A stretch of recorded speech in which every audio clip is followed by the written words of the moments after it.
interesting one to see for sure. Not very common this day and age. So Janna, yet again from KT. Do not want that one in the hands of MVP here in this matchup.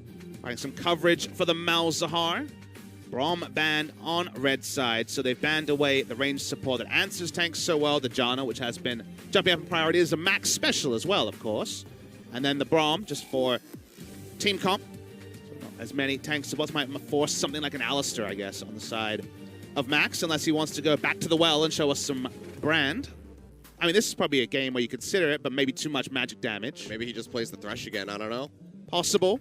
Still not a believer on that one, but Rise banned away here as well for team comp. Would have given them so much flexibility to play side lanes and also go toe-to-toe in most matchups, even though Malzahar has a decent one there. And hello, this is a champion we haven't seen in a long time. Okay. Either of the two that they're mousing over was the Karthus that we're going to be denied. But yeah, the Zilean is going to be coming. No, flip over to the Ornn. Yeah, they're playing with our hearts a little bit, and also playing with the hearts and minds They of showed it MVP. for a second. So maybe it'll be that last pick to come through. But Ornn, in the end, going to get locked in. And it's also Smeb saying, guys, you know, I'm taking one for the team. I'm probably going to be counterpicked here. Basically everything that's in the meta right now can work very well here. Gnar is banned away, you should notice, and so is Gangplank. But okay, but the Vladimir. It's going to be a Vlad top. I actually think Ornn does pretty well into Vlad top. Yeah. Vlad's really strong against Gangplank and other people that need to trade for lane presence, but Ornn can just be super tanky and itemize so freely that it's still going to be pretty free lane for Vlad. Vlad's still going to be free farm, don't get me wrong, but probably not solo killing the Ornn. And actually, seems like it was a bit of a preview of the support pick here for MVP, because it's actually going to be a support Zilean, another max special. Yeah. So. This is the most magic resist ever game for KT, by the way. Yeah, pretty much. So many sources, just the Varus there for reliable AD on the side of MVP. So magic resist out the wazoo for KT Rolster. Final pick up will be that Azir for the mid lane. And, you know, just because you're never really sure with MVP, I'm going to wait until we hit that 20-second spot to finalize what the roster is going to be. I'm still expecting the support Zilean, but you never really know if it's going to go into the mid lane. You're right. It could, on an outside chance, be the Malzahar. But what we're really seeing here, Achilles, is push, push, push from MVP and invade from the Nidalee. They do have lane priority in basically every lane, apart from mid lane, and post 6, maybe they can make something happen there. So very much they're looking to push. If it is support Zilean, then it's going to be Varus and Zilean pushing lane and forcing the Kog'Maw under turret, eating damage. Tahm Kench, if he's under his turret, doesn't provide anything other than staving away a turret dive. So it's very much going to be relentless pressure from MVP. But every time we see pressure draft, we know that you make a couple of mistakes on turret dives, you die in situations you shouldn't, the control wards go down defensively, and then teamfight outscales 9 times out of 10. So let's see if ADD, who did not make us a believer on his Ornn, and actually take it to the Ornn this time as he's on the Vlad. Could be an interesting matchup there. Probably a bit of a slow one early on. Hopefully we can stray away from that top lane. We kind of have the reversal of last time you and I were casting together, where we kind of do want to watch that bottom lane with the Zilean in the mix. Stay away from top again, as it's just going to be that wet noodle fight coming through. KT, simple draft, straightforward one, but they are a bit on the defensive, Achilles. Not always comfort for KT Rolster. Let's see how they handle it. All right, well, one game up is KT. MVP looking to tie the score, take us to a game 3 in this uphill battle. Let's see if they can do it. Jump onto the rift for game number 2.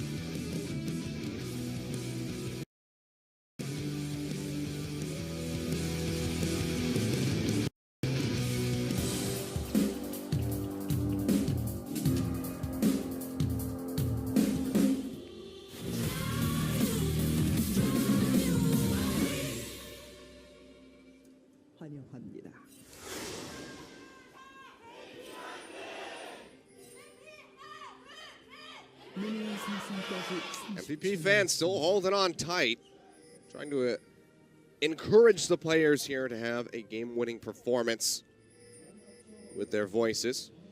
Infernal Drake going to start us off yet again, twice in a row, so looking pretty lucky here for us as the viewers. I do believe, Achilles, we have our first of the season 5 stopwatch team on blue side from MVP. Oh boy, can't wait. The coach clearly told them, hey, inspiration's pretty good. Get some free stopwatches, and they listened. So, all right, catching up to the meadows. Rolster fighting there as they are indeed fighting. Pawn going to take that spear to the face as he just tries to get a bit of damage in onto Ian. But no one going to be using any summoner spells. 7 stopwatches overall. We're back on track, Achilles, after a wayward game 1 stopwatch front. It was nice while it lasted, you know. Don't expect anything. Assume patch 8.2 will see some changes with the removal of the quest shield, but maybe everyone will have wards, so that'll be weird. We'll see what people decide on that one. We can get a visual indicator over everyone's head when they have a stopwatch, just for us in the spectator client. So I know, like, oh, they're going low. They're going to get the kill. Okay, never mind. There's a stopwatch. That would be nice. Can't see how the Ornn matchup went in the previous game, and Smab did a lot of damage, and AD did not, because that's just how you roll. As the Ornn versus the Gnar, but this time we're seeing Smab on the other side. He's gone for Unsealed Spellbook because he's against a ranged matchup. We never see him against melee matchups apart from Gangplank, so you never get to see something like the Grasp of the Undying. We have the Keystones up there. Many Unsealed Spellbooks on the side of MVP. Predictable. A lot of harass there from Pawn, just trying to chunk out Ian where he can, force him to go through those potions. Well, he does have that more difficult start here for Interesting numbers here, because I just cut you off. 75 wards placed to 29 between Jarvan and Siobhan. Now, Siobhan didn't have a lot of control of the map, especially as the game went on, so you could imagine was just kind of putting down a control ward and hoping for the best when it came to a play, but certainly big number differences there. When you are on the Azir side, you're expected to take the aggressor role, so your DPM always going to be high as Azir at the worst of times, but in this matchup, very simple. He was highest in the last game. 42.5%. Just a bit behind him, so it's a big damage share too. Quite a lot. Fortunately, though, you know, just Ian wasn't able to get those really impactful stream of shuffles every time he would go in for it. What do you know? A stopwatch was there to deny it. It's 2018 meta, Achilles. We gotta sit back and relax and appreciate stopwatch overlords. We should definitely be sponsored by Rolex or something this season. That would be great. What is this, the LPL, Papa? That's true. We don't get those extravagant sponsors. We got like, really nice chicken. Was it Mercedes and everything like that? We got BBQ, baby. We do have BBQ. You know, I would much rather have BBQ than a Rolex. A lot of the fans might not know, but BBQ does stand for best of the best quality.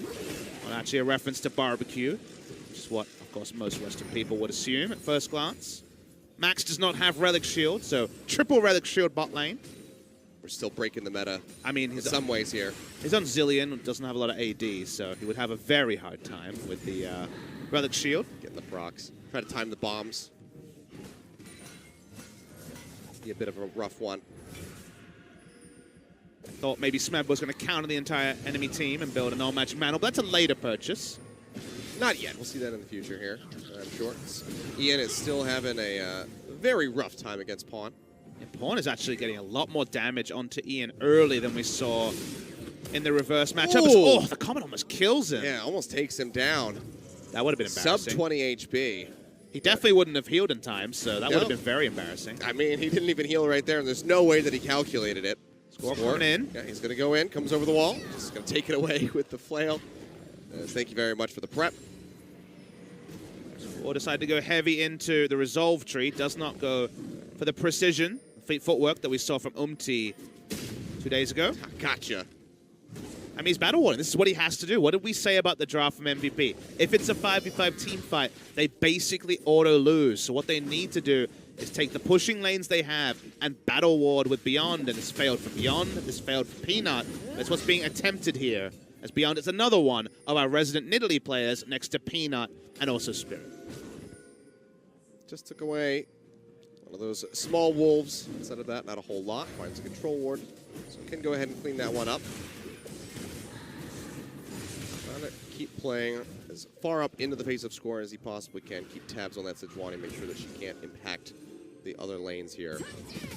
So far, we haven't really seen any ganks at all. It's just been all about rotating around the jungle from both of these guys. Absolutely, and if you want to play that top lane Vladimir, firstly, shame on you. It's really annoying to play against, but do start with the Spell Thieves, and first item buy, you kind of want to back and just straight up buy the Frost Queen's Claim and teleport back to lane, so you no longer have the minion penalty on the quest, to start building up the quest, which is so important. Locks the spear there to try to get the Grom. Yep, goes ahead, gets it with the smite.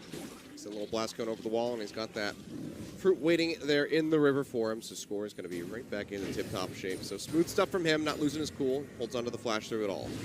Gotta say, Score has provided good coverage for Pawn, who, even against this Nidalee, is basically saying, well, I don't know what's happening with my jungler, but I got to control what's topside. And that whole river is just lit up right now. He's the only person who really is in a position to have strong lane presence. In the top lane, because Vlad takes a bit of time to get going, we do see Ornn pushing up for now, but that will change a little bit as the game goes on. But in the early game, Pawn is really the one with license to push up, and so far with the coverage, he's done a good job holding down the Malzahar. Score coming right back in, is spotted out on that ward over the wall. He's going to be going for this blue buff. Playing around his vision and also the pushing in mid lane. He's got the handoff here for Pawn as he comes see a trade around the side. Yeah, you can already see Beyond is prepped there on the mini-map. Smart move, actually. Smart move from MVP. They kind of understand, hey, we're pushed in top and mid, so we can't go to our own blue buff as we get a pause. I swear if you have another microphone issue, I'll be so upset with you. Seeing his cool headset that I guess caused all the problems last time. Seems like they got it working, at least for the moment here, this time around. Don't have an update for you yet, OGN Legion, but we'll let you know if we get some words from Joel. We'll see just what is causing the problem here.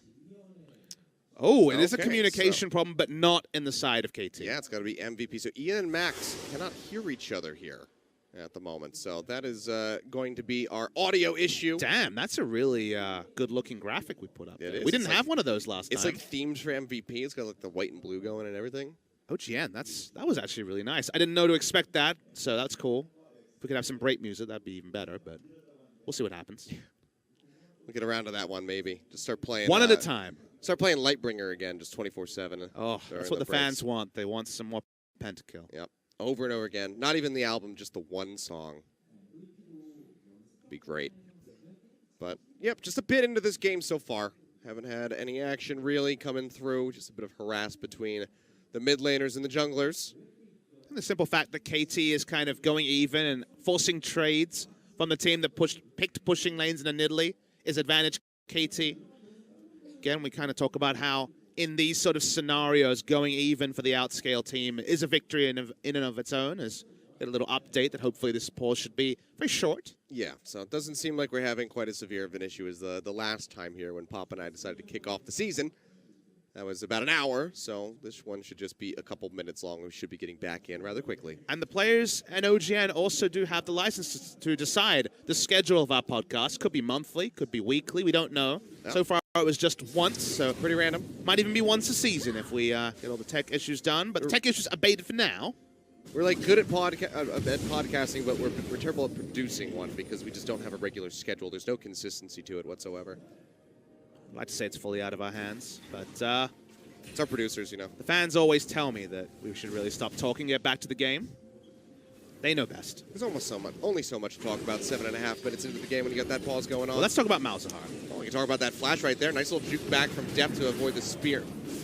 As the Devourer there to take him out to safety. It's actually a good read, all in all, by Mata. He flashes early just because he understood that the likelihood of a roam there was very high, and he wants to be in a safe position. Does mean that Pawn gets a bit of damage. He was previously damaged the enemy mid laner. Now he's getting the turret. Happier with that one. Trying to get a little bit more there onto Ian. But still going to be a bit. Just has that second Doran's ring and a dagger at the moment in the inventory. So that stupid Azir damage not going to be coming through for a little while. I'll say credit to Ian that even though he's been pushed under turret and heavily harassed out. He's keeping up. Yeah, he's keeping up. You know, 6 minions pushing in now. He's only about 5 behind when I last saw. And not a trivial thing to do on Malzahar, where specifically the E can do some things that unsettle you. Lose CS. Oh, it's going to be the flash in for the Nether Grasp as Beyond comes in from the sideline. Spear connects. He's going to go low. Has the stopwatch to try to stay alive, but isn't going to be enough. Comes back out. Emperor's Divide flashes to the side Pawn. Can he do it? The spear comes through and he connects. He walks right back into it, and First Blood goes over to Beyond. That was about as flashy an 8-minute gank as you can see, but it does go successfully. For Beyond, it works out. The flash looked out of context, but you can close the distance so far as the Nidalee. They needed to snowball. It's only a single kill, but it's a feel-good moment for MVP. Spear to the face, takes him out. After all of the heroics there from Pawn to stay alive. Gotta feel pretty bad, and that's gonna help accelerate that Nidalee here for Beyond. If he can keep this ball rolling, it could be very dangerous for KT. In the meantime, though, ADD gonna be getting jumped on, has the flash, burns it out, gets himself into the brush. Buying time. Tries to throw down the Hemo play, get a little bit of HP back here. Bursts his way up to about 60%, and now they're trying to turn it around with Ian arriving. Bit of damage there from the Malefic Visions in onto Score. Does not get hit by the spear. He will stay alive, but great turnaround there from MVP. Yeah, MVP were in position. Credit to Beyond, who was mid lane and then top lane when he was needed.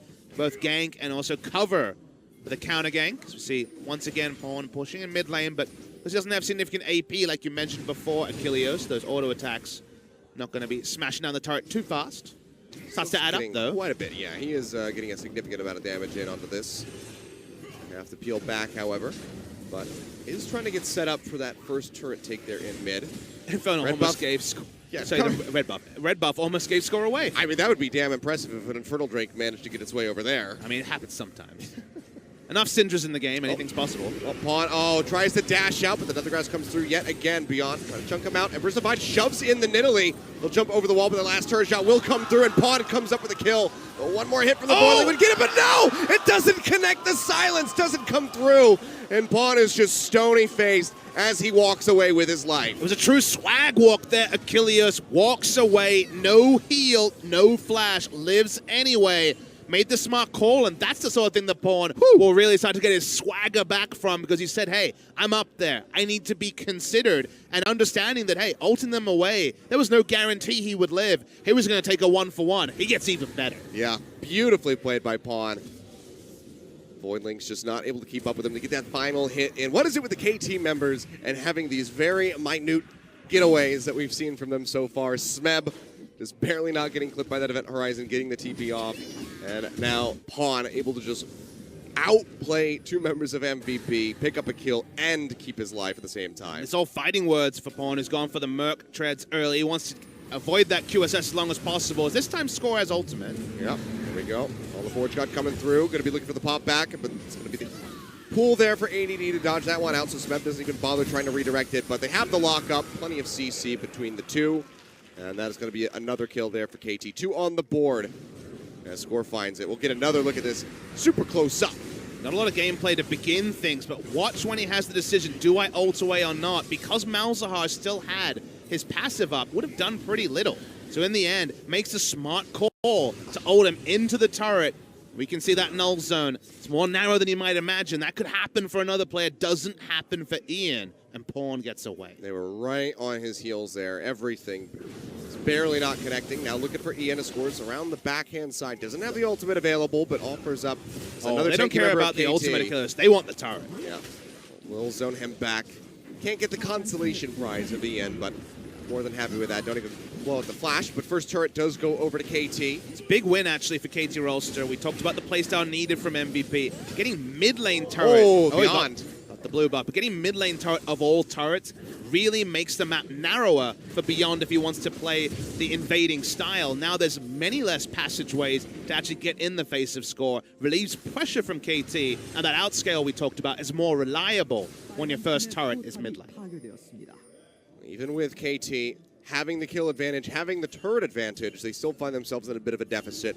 400 gold behind MVP here at the moment. So still a very close game that could go either way. We see it's just a game of inches at the moment, back and forth. Pawn getting the outplay there, picking up the kill onto ADD in the top lane, then immediately MVP coming back and getting that blue buff for themselves. So it's just constantly trading these little micro interactions between the teams.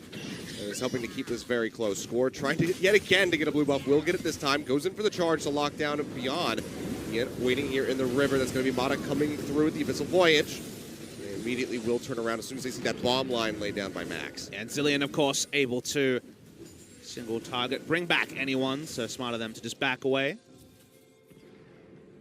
KT happy to return to laning phase. Longer the laning phase, especially in bot lane, the better. Once the Rage Blade completed onto Deft, who's about 2,000 gold away, at least based on the items he has so far. Seems like Smeb's having quite a nice time now against ADD at this point. Keeping up well as far as the CS is concerned, and just not taking very much damage overall. Deft, however, going to get locked up. Bombs coming through. Chain of Corruption helping to keep him in his place as Beyond comes in. Javelin not going to connect, but they have to run their way out of here. Heal gets used. Or the exhaust gets used, rather, from Mata there to keep him alive. Deft not having to use the heal. Good mind games about the use of Devour there as well, as Beyond doesn't need to back away. He'll just get rid of the control ward and keep trying to apply pressure. He can no longer apply pressure to score, so the next best thing is slowing down Cogmore. Probably the right way to go for him. You always kind of need a mission if you're Nidalee. You're just farming, you're probably making a mistake, so good to see he has the mission of bot lane into Infernal, but neither going to happen. Yeah, just Deft and Mata pushing forward, zoning them back. In the meantime, Smeb going to try to gatekeep here onto this Rift Herald. Score moving around the other side. We will see a TP coming through. Ian flashing in, Nethergrass down in onto Score, locks him in, and it's going to be taken away, the Rift Herald there, by Ian at the same time. So kill and objective goes over to him. Smeb trying to walk his way out of here. Pops the stopwatch. ADD charging up, flash away for the Ornn, trying to stay in this one, trying to keep himself alive. Has the shield.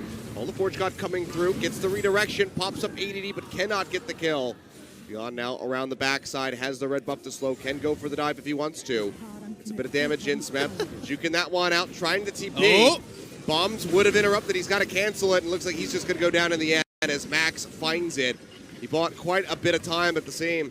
MVP are still going to be able to push in and take down this turret in the top lane. Your dance moves are only going to take you so far. The teleport wasted all in all. There was just too much damage there, I think, for him to realistically last 4 seconds to get away, but did buy a lot of time. The steal there onto the Rift Herald is also something to talk about. Yeah. ADD actually the one to pick it up in all the pandemonium, and ADD's building for lane here. If you notice, he's going for kind of a Rumble-esque build and going for a very early Void Staff. Rumble commonly will go into first the Merc Treads, then into the Leandros, then Void, just to have the ability to split push in the face of a magic resist stacking top laner, and he's going to get massive value, Achilles, because he's against 3 tanks, and all of them look at the enemy team and go, you've got almost no physical damage. Even Pilot, if he is going to be going for the Rage Blade, which he will be most likely, is going to be basically magic damage only. Confirmation there, I haven't actually looked. Yeah, Wits End starts, first, so... yeah. Certainly going to be magic damage focused.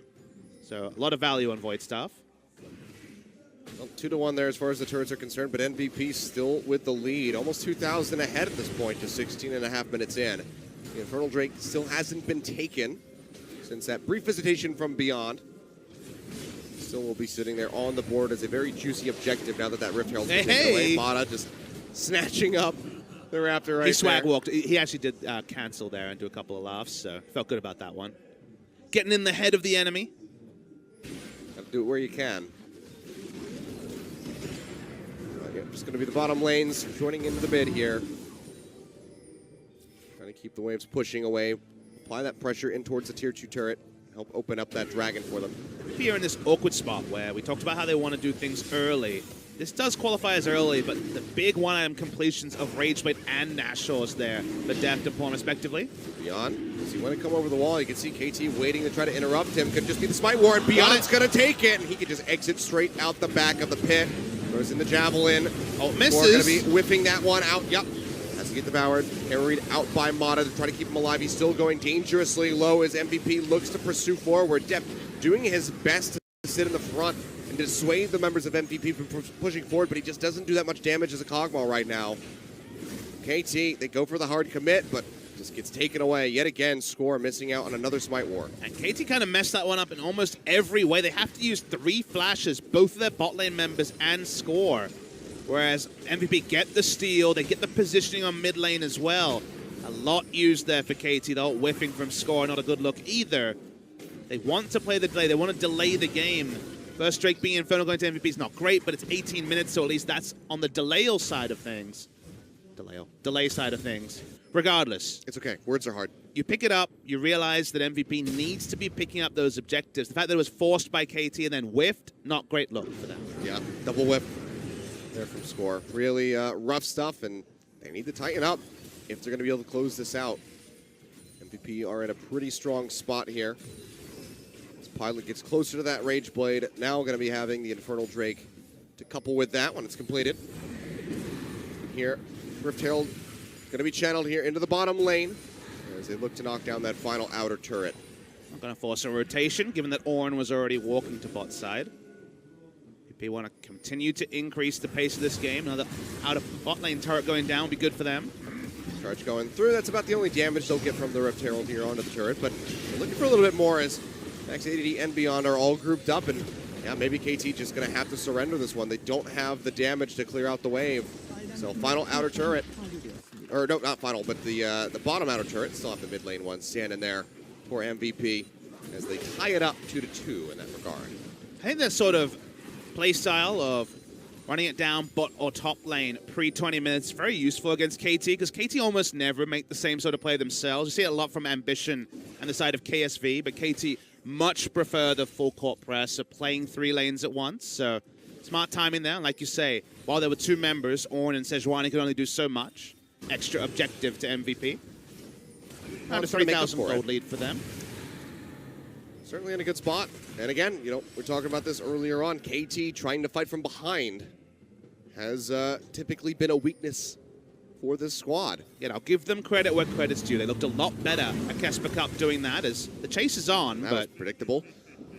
Dodge that one out. Does cost him a bit of HP as ADD will get jumped on. Abyssal Voyage coming through. Mata and Def looking to join the fray. ADD pretty much just trying to buy as much time as he possibly can for himself at this point. Oh, he really does. Let's get the heal up.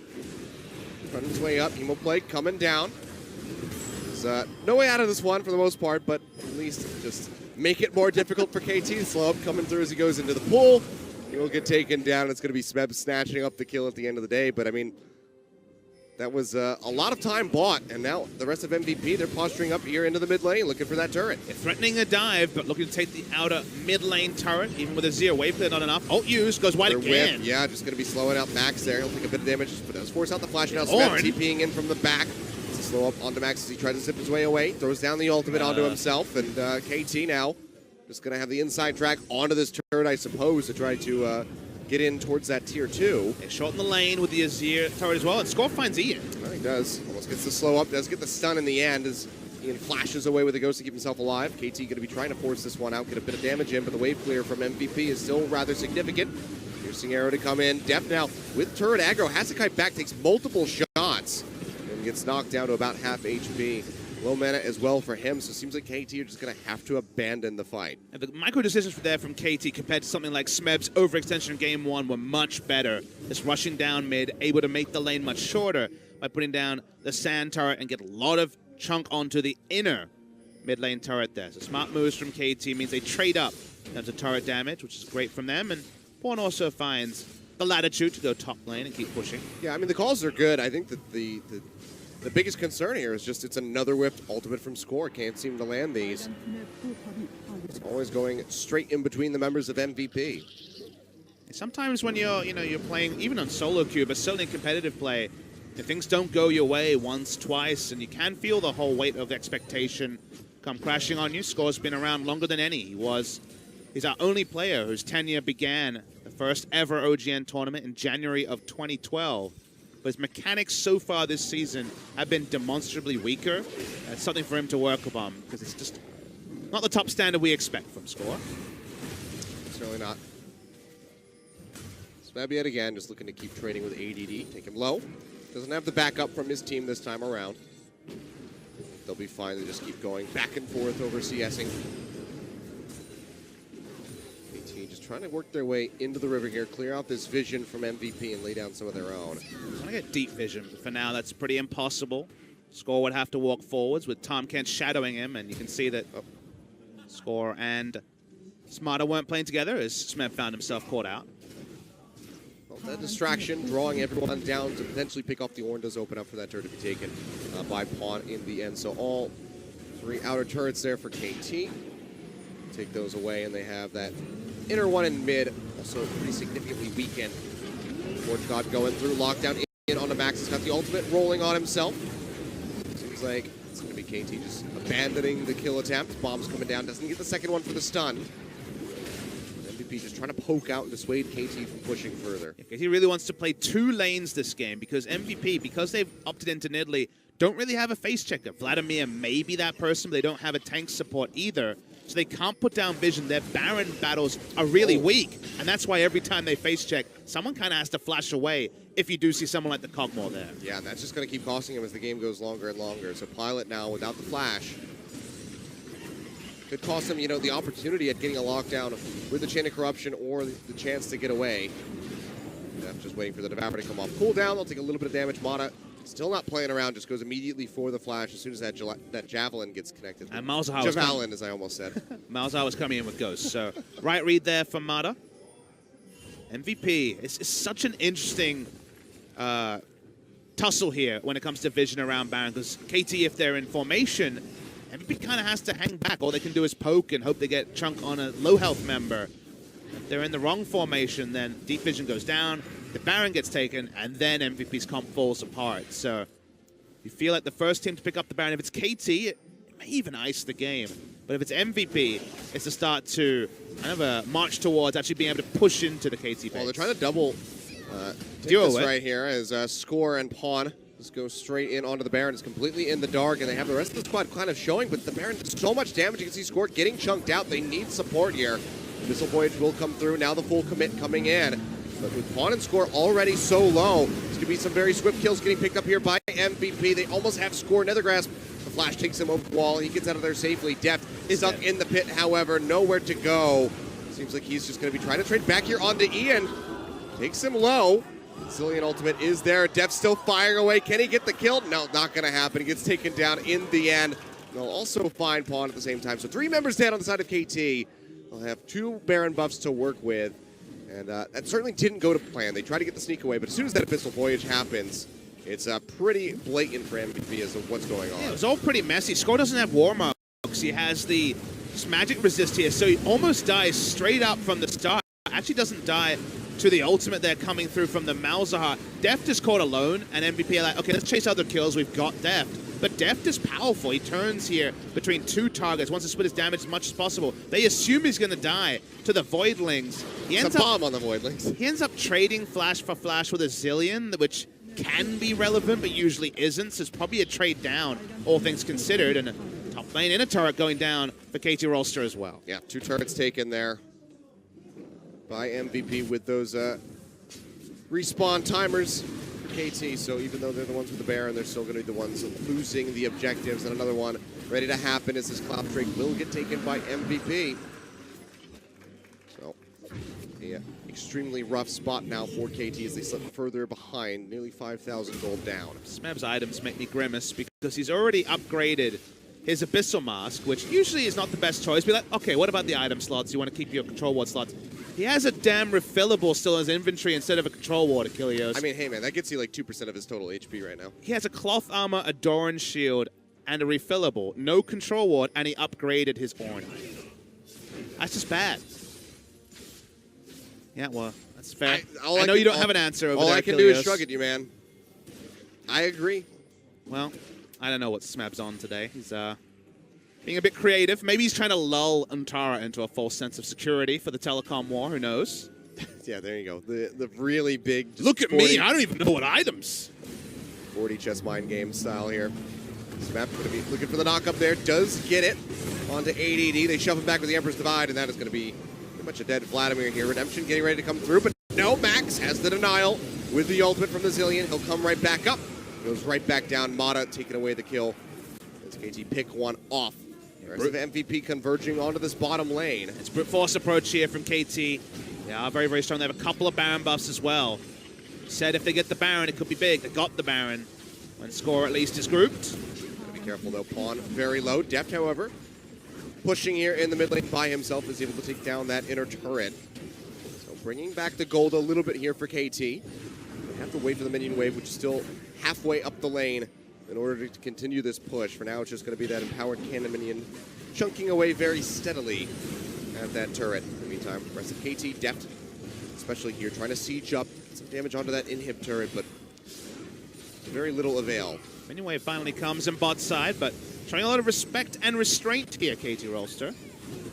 Less than you'd imagine in this scenario. Only playing 2 lanes, because top lane was slow pushing. It's the way of KT. They back away with only a chunked out inner mid lane turret.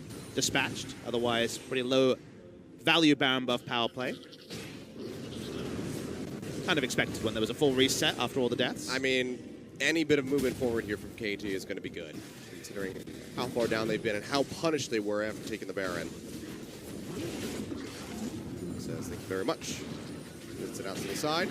Scott Crab seeing areas never seen before. He's just trying to go home, man. We've all felt that feel. He doesn't want any involvement in that. Looking for the knock-up, does find the connection there in onto Max. Another pop-up to try to finish off the Zillion. He's got the ultimate ready to go, so he'll be brought back into the fight. So takes a little bit of damage there off the back end, but he's going to be fine in the end. Yeah, not CP necessarily gets canceled there by ADD. Not necessarily the biggest cooldown either, because the minions in both bot and top pretty centralized. So usually forcing out the Zillion ult might mean an immediate re-engage, and they still had the Sejuani ult up, but for now at least, rinse and repeat. This doesn't necessarily concern KT. They still have full trust in their team comp when it comes to 5v5 fights. But credit to MVP. They largely have been able to find smaller skirmishes. They largely have been able to play around the small mistakes from KT rather than necessarily opting into a true 5v5. The long lane, this sort of scenario with 10 champions, is the only area where MVP are desperately avoiding. Well, 30 minutes in here, 6-4. 3,500 gold in the lead for MVP. Certainly a better spot for them compared to what was happening in game number 1. Closing it out, that's where it's going to be really difficult for them. It's been overall pretty steady for MVP. It's been looking rather good. Improvements on game 1, but getting over that finish line is where things are going to be very difficult for them because KT are not budging. They're going to be pushing back as much as they possibly can. It does still feel to me like an inevitable KT victory with where the game is currently at, but the amount of things that can happen between now and then that really are kind of more concerns for KT going into that very difficult match against SKT are numerous. This is not an easy game to clear because you look at MVP, a lot of wave clear, a lot of poke, a lot of damage needs to be respected. Someone loses their health and then you have to back and then your minion waves are in the wrong order. This game can kind of be reset in sort of similar fashion to the Baron resets in the BBQ game a few days ago. So while there's an inevitability, it's still going to take some time. I mean, aside from the issues that we're seeing here from KT, it's also, what jungler do you prepare for SK Telecom? We get that confirmation later. Is it Wolf? Is it Blank? I mean, is it Blossom? We saw Wolf swap in. We haven't seen Wolf start yet. I think if Wolf starts today, and then suddenly everything's going to be completely off the rails. A bit wonky. Ooh, deft. Or pathing almost goes back around the other side of the turret there to take the bomb, but they will avoid the stun. Score waiting in the brush will get spotted out. Throws out the ultimate, lands this one, but Max immediately going to be free to that. Beyond with stopwatch. Keep himself alive there for the moment, but we'll make it out. ADD, he's been chunked down. KT not really any closer to picking off a member of MVP. They're just trying to make a brute force because they didn't have their minion waves and all. They said, okay, let's win a fight. And then we can actually just push through mid. They don't have their minion waves. Vlad is in top side. They've used their initiation CC. So just more delay on the game, Kilios. Yeah, I do say the stopwatch, but it's the completed Zonia's Hourglass there for Beyond at this point. And that was the Summoner Spell Cleanse, if you were wondering how Zillion was able to get out of the first CC. It's with Unsealed Spellbook, able to swap into that. A lot of supports taking Cleanse recently. He's getting devoured. Stays alive here. As the Baron has respawned. MVP getting a nice shove there into the mid lane. Now Ian, pushing forward. Not under much threat yet. Does get healed up. Staying alive at the moment as Pilot starts firing away. Forces the flash out of Mata. All the Forge got coming through. Smeb bounces it back in. Finds a knock up in on the Pilot, but nobody else can really collapse in on top of the Varus. Now the Redemption comes through. Heals him back up, and he is just sieging over the wall.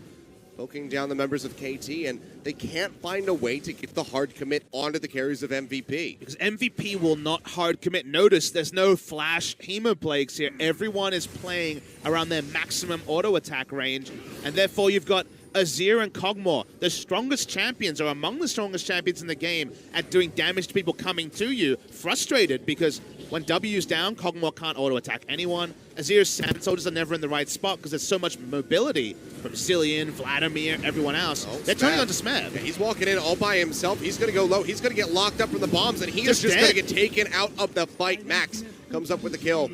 No Plague there onto Pawn. Does take away a little bit of HP, but now suddenly MVP, they're the ones that have the advantage going in for this bear, and that massive AoE, that knockup from the call the Forge God has been eliminated. Smeb, he's out of the fight for another 35 seconds. He's going to try a 4v5 here, KT, playing around max ranges. Skull wants to pay back and maybe have to do a steal. 3,000 on the Baron. It's going low. Baron going low. Score coming in, tries to get it away, but yet again, Beyond is going to be the one winning the 50-50 Baron. Pawn, Malefic Vision's ticking away. Voidling's on his heels, has to just run out of there. And MVP, they were able to take multiple turrets without the Baron. Now they have it, and they have it on all 5 members. MVP might be able to close out this game, Papa Smithy. Their psychological game is really working against KT Rolster. Smeb walked up and thought, hey, I got the Ornn buffed Abyssal Mask. I'm very, very tanky. Warmogs couldn't even use his locket during the majority of that. He barely looked tanky in that. But he also was face-checking into 5 with no backup, with no Tahm Kench next to him, kind of unnecessarily, because they're frustrated. They're not getting the fights they want because MVP are playing smart with a very execution-heavy comp. One person gets in melee range of Kog'Maw Azir. They die in half a second. No one's doing that. Everyone's playing their role. Feels like one person's having a brain explosion every 5 to 10 minutes for KT in these high-pressure moments. They reset again, but this time MVP with Baron. Def trying to clear out these minions here in the mid lane. Just to run away, though, because spears and bombs await him if he sticks around. As well as that Nether Grasp, which is already back off cooldown. In the meantime, ADD just going to go ahead and add another Cloud Drake to the inventory. The arsenal of MVP. Back up win condition now as well. Yep. 3 Drake buffs. Elder on the way. And like you say, going to have just all of that true damage burn coming through fairly shortly once that Elder Dragon becomes available. 7,500 gold in the lead at this point. MVP looking to add more to the pot as they go ahead and knock down this last inner turret. Now, once you get to the inhibitor turret, the area does get narrower. That 5v5 fight does start to become required if you're MVP.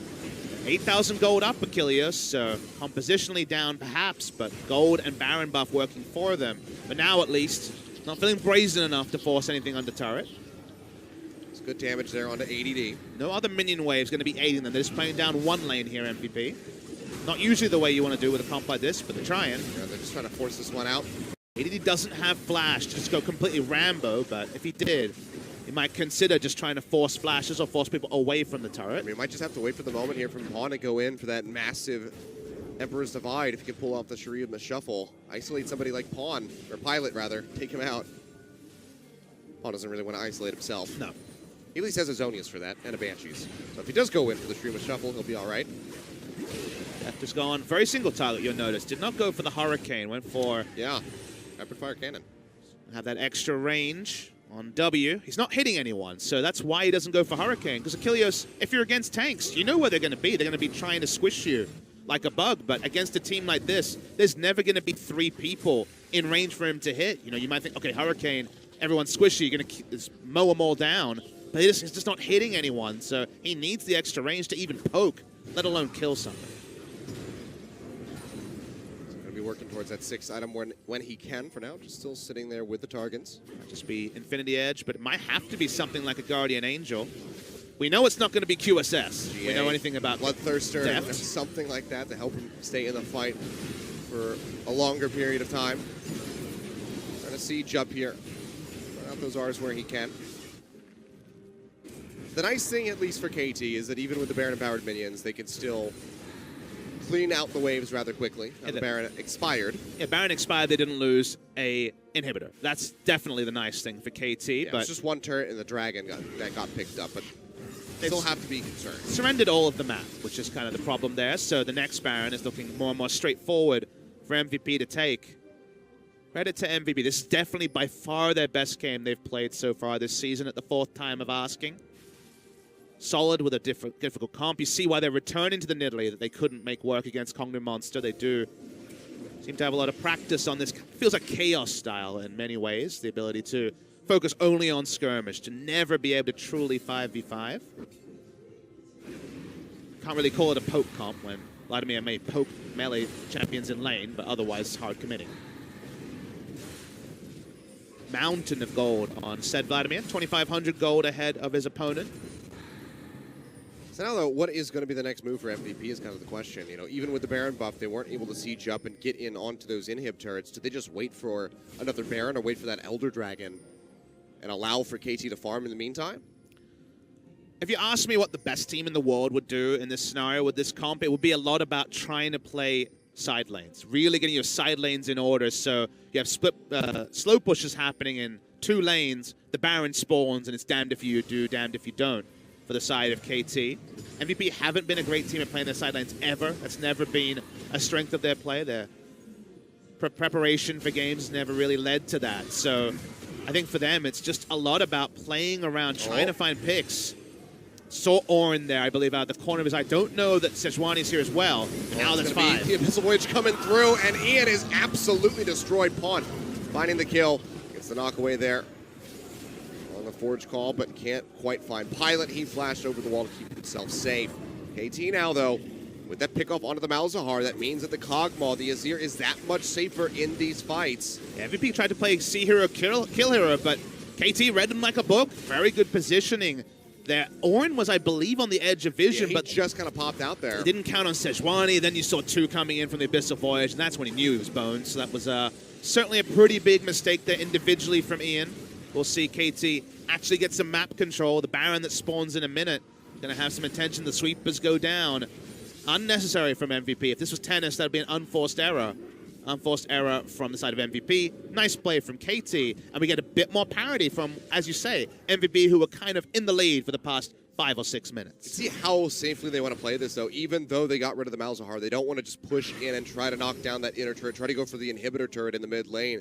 They still don't want to get ahead of themselves. They know that there is a lot of deadly power on the side of MVP with Pilot, and Max especially still alive in the fight, can completely deny any pickoffs that KT get and help turn those fights around. So they just go ahead, they kite back, clear out the waves, and get prepped for this Baron that's going to be spawning in 15 seconds. And they've definitely got the double whammy or the 1-2 punch of the scaling teamfight comp and Orin giving them basically a 7th item, you know, an extra 5,000 gold worth of stats coming through with the upgrades. See upgraded Zonias and the cheaper upgraded Redemption coming through on the side of Tom Kench. I don't believe Death actually has an item that can be upgraded yet.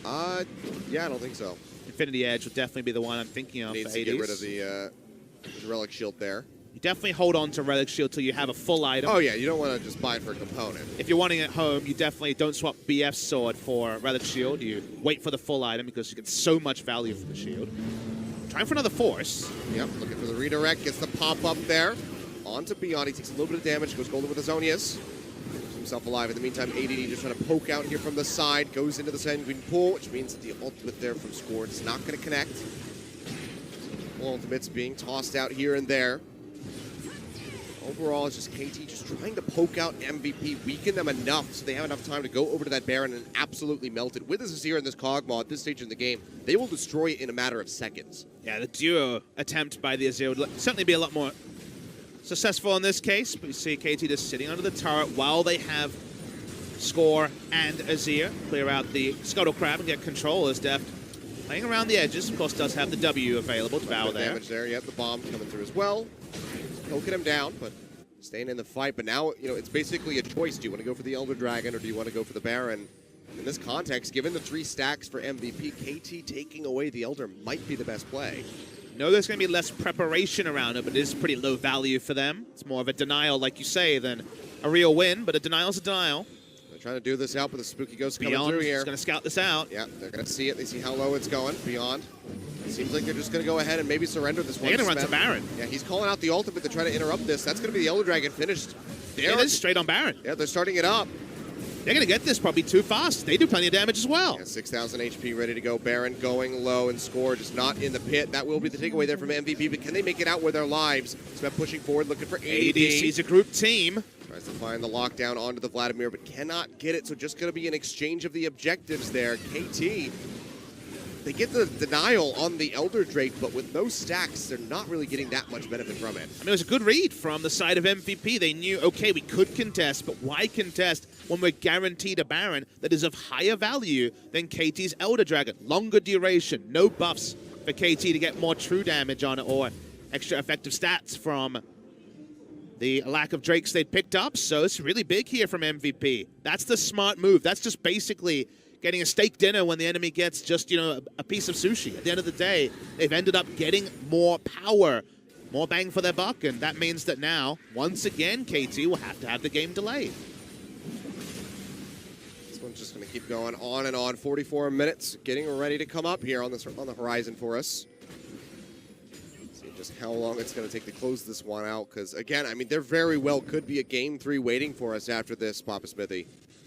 I wasn't believing it when I saw this comp that failed for them against Kongdu Monster locked in, but their play has been so much more reliable around it, and the KT that all the members were saying was going to be there, the team being more on the same page, turning 5 individual stars into a team, we still haven't seen it in the first week of the LCK. They've kind of been all at sea in big ways and small. KT do remind you so much of their 2017 Spring presence, let alone any kind of extra reliability to their play, but they still have the team fight advantage, and you still have to win a team fight to end a game. Well, they were waiting over the wall, but the minions come through, so Score does get spotted out before he can throw the ultimate. Trying to get a lockdown there on a Beyond. Fortunately for him, he's pretty tanky, so those javelins coming through from this fairly stacked Italy aren't doing a heck of a lot of damage to him. But the siege has begun, and MVP have already very much weakened this turret here. For the deflection there, Ian's still going to get popped up. They go forward, trying to get the lockdown. He's down to about half HP. KT going to be hesitant. We'll go ahead and start turning around. ADD on the flank, he returns the turret. So much AP, chunking it. So Voyage coming through, going to be looking for the lockdown there onto the Vladimir. He's trying to zip his way away with that Ghost. Gets very low. Ultimate coming through from Deft. One more hit would do it, but he just can't quite get in range. ADD will walk away with his life. Some minions on the turret top side as well. They back away. No punishment to the side of MVP. Rinse and repeat possible, but not with the Baron buff. About 50 seconds left on that, so won't get their waves in order. Could have been the pivotal moment in the game, but we slow down. Deft has gone very low damage. He's actually finished the Mormal Mortius last, focusing on magic resist, basically saying, at some point in this game, I'm going to be sitting and taking damage, but outputting more than they can take, and hopefully Pawn can do the hard work as well. Not a huge fan of it. We knew from the previous time Deft played he wasn't going to be going towards Mercurial Scimitar. To some degree understandable with the Tom Kench next to him at all moments, but now you can't make a positioning mistake. And it's the weird spot where you went for extra tankiness with the Maw, and yet you can still be completely obliterated because you don't have a QSS. So it's very, very tricky here. Devour and Flash, so important as ADD. Yep, just waiting in the brush right there. Mata going to take a little bit of damage, and Pawn going to shift away. Himself nice and safe in ADD. He barely took any damage, immediately just gets hopped right back up. But the side waves are advantage KT, so we kind of reach a stalemate again. I feel like this is going to be a double Elder game here. We might see the big 60 this game in terms of minutes played. Well, Pawn just having to respect Ian there, threatening that Nether Grasp, immediately flashes away, and that's going to be the turret line getting broken inside the base of KT. Ultimate comes out, does get the lockdown there on the Pilot, but nobody else can go forward. KT just kind of wavering here in the face of MVP. Stud goes through, gets a lockdown in onto Smeb. So far, Inhibitor getting focused out now, down to about half HP. Looking for the knockback, but oh yeah, the silence, he can't get the redirection. Massive turnaround there for MVP as they try to finish this one off. AD bursting right back up to full HP. Like nothing ever happened. You got hit by a max range spear, and now the Maw does procs. There's another tool not available for them. MVP, they have a minion wave that's been slow pushing all this time. They're going to taxi it. They're going to try and take a second inhibitor. Cooldowns are short for Smeb. He still needs another 20 seconds. He will not have it for this wave. AD frontlining takes a little bit of damage there, but still going to be all right to stick in the fight. Charge away by Smeb, making sure that he can still be a frontliner if the hard commit comes through from MVP, but it's not going to. They're immediately just going to go ahead, turn around, give up on that fight in the bottom lane. They got the inhibitor in mid. That's going to alleviate a lot of pressure. They also have to answer this top wave. And the bizarre thing here for KT is that inevitability of the late game with such a low damage, but okay, he's adjusted again. Notice that now he does actually have sold the Wit's End, bought Infinity Edge, and now upgraded it to the own Infinity Edge. That's important because I was struck by how little damage the Kog'Maw was doing. Doesn't mean his attack speed is a bit lower until the Ginsu Rage Blade starts to stack up, but Deft at least now has threat that was actually pretty absent the last time we saw an extended fight. We'll have to see, just how much of a difference this is going to make in the next skirmish. But if it's a significant one, which, is kind of what we're expecting, if he's able to fire off, then you have to wonder Just think about how much better the game would have been, maybe even over in a victory for KT if he just done this sooner. I mean, there's feels gold the needs values. now. Witsend is a lot of power for his team. Always a bit down for you don't. As ADD just wants to get on depth. Yep, he's going to go low. Power comes through, however, keeps him safe. A lot of flash down now. A little bit of damage there. Now going to be the Nether Grasp in on his course. They try to finish him off. While the Forge God comes through, gets a double pop up there onto Pilot and Max. This Pilot takes a good amount of damage, but the heals coming through from this Nidalee are just huge. 749, I do believe, right there onto Pilot to keep him in the fight. So can back away. Warmogs will do the rest. This is one of those moments where they can walk up. They know some important cooldowns are down. So short, though, is the Malzahar ultimate. You blink and you miss, it's back available in about another 8 seconds. So much tiptoeing here, back and forth. 20 seconds onto this Baron now. KT would love to at least get a pick off onto somebody. But the heals coming through. The Zillion ultimate there to just ensure that they stay alive. When was the last time so difficult? Pawn was even in range to damage someone? It's been kited this entire game. He like gets like one soldier hit in and then they're out of range again. Or he moves up, gets hit by a spear, and has to exit the fight. Yeah, throws down the turret, but that is going to be taken down very swiftly. As Pilot just opens up with the auto attacks. They finish that one off. Plague almost off cooldown. Another few seconds for that one. No flash, so ADD can't just jump over the wall and try to finish it off. But oh my god, Beyond. He gets ripped apart, but they found depth. They take him out. And now KT going all in. They trade it back. Pilot goes down as Pawn finds the kill. Pawn can win this fight alone. He has to try to stay alive. Malefic Visions are ticking away onto him. He is out of the fight, as is Mata. Now it's just Smeb and Score. Very tanky, but on their lonesome, trying to kite their way out of this. Yeah, if it was full health Azir, he could have carried it, but he has a full health tank line, but no health himself. 80 carries traded. Pawn has to back away completely. They can predict that he's in base healing right now. And MVP, no mana on Beyond, so maybe Baron is going to be a bit tricky for them. It seems like they won't be able to go straight in for that one. Though they have burned the TP. Ian just TP'd over. It looks like they might just be going for this. Spear goes through. They're going to start this one up. Score's waiting in the wings. So much stuff happening. Score here, full health for the steal. Azir back as well. No guarantees here. This is the moment. He has missed the secures on pretty much every objective this game. Score has to find this one, but the Nethergrass comes through. Redirect there on the call of Forge God. Gets the double pop up yet again, but the Baron is going to go over to MVP. For the kills, haven't found any luck yet. Pawn trying to just fire with his hand soldiers over this wall, trying to get onto somebody like Beyond to take them out. He just can't get in range, and Smeb gets absolutely chunked down. Bottom inner turret goes down. The minions start to focus. Great use of the ultimate there from Ian, guaranteeing that there'll be no smite contest. Not even a chance for him to fail. Just completely zoned away. No 80 carries always makes these scenarios so different. You want to give the advantage to the consistent damage dealer. That consistent damage dealer is Azir.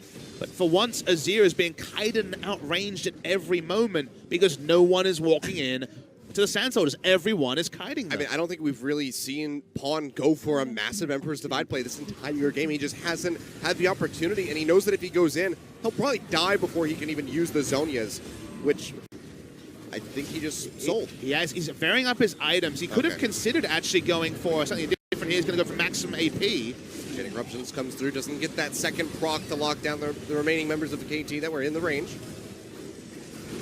This may also give him Zonia's back. That might have actually been a cooldown move. I didn't quite miss it there, but sometimes selling and reselling an Orin items have different properties. I know that if you have an Orin Lock of the Iron Solari, you can sack it with a normal Lock of the Iron Solari. There's little things there, but assume it was for the cooldown as now Elder Dragon started. Second one of the game, remember. It is KT here on the left, MVP on the right. Both of them going to be doing a massive amount of damage. Score, can he do it? This is like his 5th try this game to try to get the steal away. Nethergrass available yet again as the Elder Dragon starts to get the reset. Pop-ups coming through, looks for it, and he finally takes it away. Now the ultimate straight in, gets the lockdown. Zillion ultimate there to bring back Beyond, but he has got to get out of dodge, jumps over the wall. Pawn just flashes forward, he wants to keep fighting. The hits coming through from depth as he's trying to knock him down with the artillery. Beyond still looks like he's going to be elusive enough to stay alive, but now Pawn going forward, gets the Emperor's Divide, tries to pin them into the wall, goes golden, tries to stay in the fight, but he's going to get taken out. They actually turn this one around. Pilot comes up with the kill in onto Smem, and now Pawn's been taken out, but Steph, he comes in, he's going monster mode with the Cogmaw, a double kill immediately coming through, now healing all the way back up, just about to full HP, and Beyond and Max are stranded in the lane. Just an insane passage of plays. Azir flashed all the way over just to close the distance to do damage. Flashed in for Def, who flashes in again, eventually going to get beyond. Zillion was actually just trying to slow down the push of the minions. Now going for a long run. The Yakety Sax in full display here, Achilleos. And yet, because they've delayed so much time, you see the pings, but KT are not super fast. What can they get from this? I don't know if they can end the game. The death timers are so long, I mean, it's 13 seconds here on ADD. He'll offer up a significant amount of wave clear. 30 seconds on Ian, another 30 on Pilot, with Max alone right now trying to defend this. So Inhibitor's certainly going to be going down. You can see Max is busy just trying to get rid of the minion wave there in the top 7 of the map. It's going to be a single Inhibitor, if any. Respawn time on Pilot, still 20.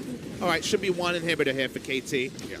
Get this and they can get out safely. ADD is just kind of tickling score in the front line here. What does it mean, Achilleos? Because you see an Inhibitor go down and your color caster bullet points say one more team fight and they'll win the game. But they've gotten one team fight in 55 minutes because they've been so well kited the entire time by MVP. You're going to see the replay. I mean, this so it starts here. It's going to be a long one. This is kind of lose-lose because KT need to steal this, otherwise they probably lose in a DPS fight to the 3-buff Elder Dragon.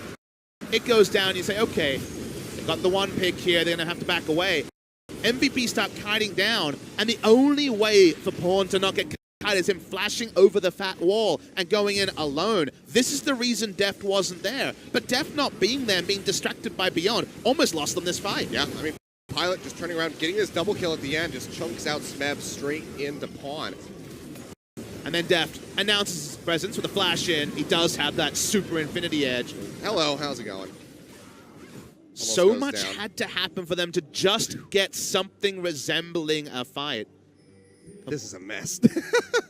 Pawn at least has read. He's like, all right, I'm going to get one round of spells with my Sand Soldiers. He's actually bought Berserker's Greaves. He's sold his Merc Treads to go for maximum damage. Even if he dies, it might be fine. This Devour is drawn out. So we're looking for that slow up there on the ADD. Doesn't quite find it. Deft has to be kept alive. That is the hope here for KT. Even if Pawn goes down, if Deft is there in the fight, they have a chance. At this point, over 100,000 gold for both teams. The gold doesn't matter anymore. 10-10 in kills with an hour on the horizon. Just 4 more minutes to go, and we'll be breaking that 60-minute mark. This is definitely the Who's line of team fights where nothing matters except for you'd have to think a big outplay. I think the biggest thing that matters for KT is Pawn having flash up to try to do a big play with Zhonya's. He doesn't have flash but another minute. That does ruin some of their options. Inhibitor respawned in mid lane for KT, but MVP with so much ranged pushing have moved the minion wave up as far as possible. One more mistake could still decide this game either way, Achilleos. Pushing back in here to the jungle, red buff. Trying to be handed off, but not quite going to happen. We'll be the smite away there from score to make sure that they can take it. As we have 1 minute and 10 seconds left on the clock before that Baron comes up. We'll go ahead and flash it. I was actually just looking it up myself. What was the longest game time of last season? And that's going to be it right there. KT, of course, involved. Oh, we're beating it for sure. 59-54. And it took them 55 minutes to get one team there's fight. There's no way in hell that we don't exceed that. It's going to take at least 10% of 55 minutes for them to find a second one. So. Yeah. And the awkward thing is everyone's like, you know what? I could use my summoner spells back up for the next fight, which will decide the game, and that adds extra minutes. Ugh, just insanity. Even with Orin upgraded items, it doesn't matter in the late game fights because they're not really fights. Yeah. Basically, it feels like MVP are the boxer with like the fleetest footwork possible, just darting in and out, never actually presenting themselves to be hit. And KT have the knockout punch, but they can just never hit MVP. Surreal stuff here. Still don't know what the turning point will be. To me, it's going to be a single individual mistake that will really decide this game. Triniforce on Kog'Maw. It's just to help him close the distance with the rage passing. Well, here we go, straight down the mid lane.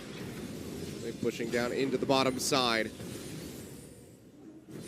Trying to work that one away from the base with that Zerat portal. Baron completely blacked out here for KT at the moment. Throw down the one scrying orb, but it's going to be taken out immediately. And MVP, they're just going to open up in onto this Baron. Deft gets them vision with the R. Forge God coming through, pops up 2, takes a little bit of HP away from Beyond. That walks up.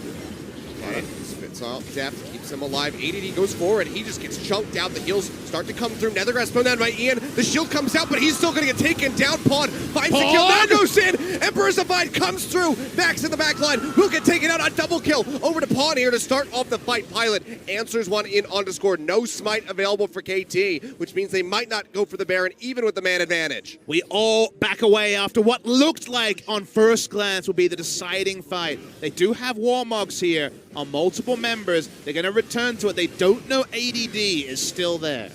Beyond's going to be here. Pawn He's and going Death to show. can die to one rotation from Vlad.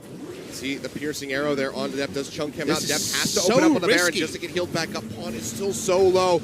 All the Forge God comes through yet again. They get the pop up in onto Pilot. Can they finish him off? Pawn goes for it. Depth is there with the damage, and they do finish him off. Beyond trying to get the hits there onto the Azir. Does get him in the end, but pays for it with his own life. And now with no smite, just the Vladimir, they would have to, they would get the Baron, but they're going straight into the base. Finish off that inhibitor yet again. KT just shy of 60 minutes. I don't think we're quite going to break the record here, Papa Smithy. Yeah, Vladimir wave play is going to at least buy time, but you're right, the game should end here. KT finally do it after Pawn was the biggest man in 2 fights in a row. He knew his role, maximize his damage, get into the backline. He does it. Game ends at 59-54, and KT Rolster were made to expend so much blood, sweat, and tears just to get over the line. They do it, but what a game. Absolutely insane. 59-54, previous record. So close to that one right there.